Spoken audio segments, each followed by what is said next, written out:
कुरान कैसे नाज़िल हुआ, वही का आगाज़। अल्लाह के नाम से जो बड़ा मेहरबान निहायत रहम वाला है। आज हम एक ऐसे मौजू पर बात करने जा रहे हैं जिसने इंसानियत की तारीख को बदल कर रख दिया। एक ऐसा लम्हा जब ज़मीन व आसमान के दरमियान वही का दरवाज़ा खोला गया और अल्लाह रब्बुल इज़्ज़त ने अपना आखिरी पैगाम अपने आखिरी नबी सल्लल्लाहु अलैहि वसल्लम पर नाज़िल फरमाया। जी हाँ, हम बात कर रहे हैं कुरान मजीद के नज़ूल और वही के आगाज़ की। पहला सवाल, कुरान कब और कैसे नाज़िल हुआ? हज़रत मोहम्मद सल्लल्लाहु अलैहि वसल्लम की उम्र मुबारक जब 40 साल हुई तो आप सल्लल्लाहु अलैहि वसल्लम मक्का के लोगों की बुराइयों और बुत परस्ती से बहुत दिल बर्दाश्ता रहते थे। आप अक्सर तन्हाई में गौर व फिक्र के लिए गार हिरा तशरीफ़ ले जाते थे।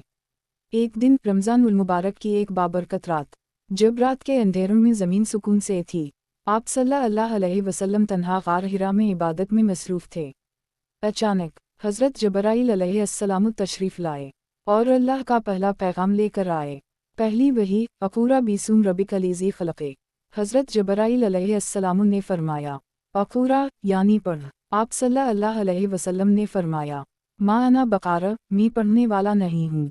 3 बार ऐसा हुआ और फिर हज़रत जबराइल अलैहिस्सलाम ने आपको सीने से लगाया और फरमाया, अक़ूरा बिस्म रब्बिकल लज़ी ख़लक़। पढ़ अपने रब के नाम से जिसने पैदा किया।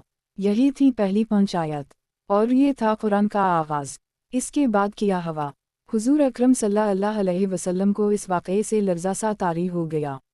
आप सल्लल्लाहु अलैहि वसल्लम फ़ौरन घर तशरीफ़ लाए और फरमाया, ज़मलूनी मुझे चादर ओढ़ा दो। हज़रत खदीजा रज़ी अल्लाह अन्हा ने आपको तसल्ली दी और बाद में आपको हज़रत वर्क़ा बिन नौफ़ल के पास ले गईं, जिन्होंने फरमाया, ये तो वही नामूस फ़रिश्ता है जो हज़रत मूसा पर भी आया था। वही का सिलसिला कैसे जारी रहा? पहली वही के बाद कुछ वक्त तक वही का सिलसिला रुका, जिसे फ़तरा अलूही कहा जाता है। इसके बाद सूरा अल-मुद्दसिर की इब्तिदाई आयत नाज़िल हुई, या अला अलुमुज़्ज़क़म फ़िल-अंज़ीर। ए चादर ओढ़ने वाले, उठो और ख़बरदार करो। यूं वही का सिलसिला मुसलसल जारी रहा और ये सिलसिला 23 साल तक चलता रहा। कभी थोड़ी थोड़ी आयत, कभी मुकम्मल सूरतें। कुरान कैसे नाज़िल होता था?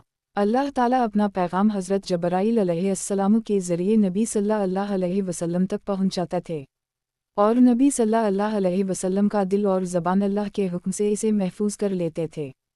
कभी कुरान एक वाक़या के जवाब में नाज़िल होता, कभी किसी सवाल के जवाब में, कभी रहनुमाई के लिए और कभी उम्मत के लिए हुक्म के तौर पर। कुरान कैसे महफूज हुआ? वही के बाद सहाबा किराम कुरान को याद करते थे और कई सहाबा ने इसे लिखकर महफूज किया। आखिरकार हज़रत अबू बकर सिद्दीक़ रज़ी अल्लाह